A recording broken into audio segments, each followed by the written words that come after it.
देवापुरात यश वास्तूची पहिली साईट सुरू झाली आणि खड्डे खणण्यासाठी लाईन आउट केली. जेसीबी बोलवला आणि खड्डे खणून झाल्यानंतर पीसीसीला सुरुवात झाली. माल कालवला आणि सगळे खड्डे पीसीसी भरून झाले. साईटवर गेल्यावरती कॉलमच्या रिंगा चेक केल्या. ड्रॉइंग प्रमाणे सगळ्या रिंगा बांधल्यात का, तर सगळं काही अचूक होतं. तोपर्यंत राजनचं काय चाललंय बघायला गेलो. बघितलं तर राजन फुटिंगच्या जाळ्यांना यल मारत होता आणि अगदी RCC डिझाईन प्रमाणे सर्व काम सुरू होतं.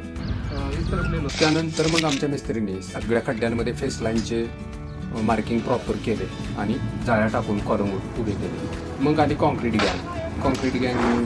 त्यात होता एक बाकासूर. त्यांनी चाकू काढला आणि सिमेंट पोतेचा धुवूनच केला आणि ते पोते रिकामं केलं मिक्सरच्या बकेटमध्ये. कॉन्क्रीट तयार झालं आणि फुटिंग भरायला सुरुवात केली. आतापर्यंत असं कधीच झालं नाही की यश वास्तूच्या साईटवरती विदाऊट व्हायब्रेटर कुठल्या कॉन्क्रीटचं काम झालं असेल. इकडं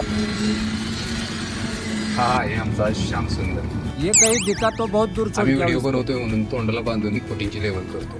गेली लाईट. आता व्हायब्रेटर तर मारणं शक्य नव्हतं म्हणून आमच्या माणसाने बार घेतला आणि फुटिंग कॉन्क्रीट खाचायला सुरुवात केली. आणि असं करत आमच्या सगळ्या फुटिंग कंप्लीट झाल्या. अशाच वास्तविक आणि बांधकामातील टप्प्यांची माहिती थेट साईटवरून पाहण्यासाठी आम्हाला फॉलो नक्की करा.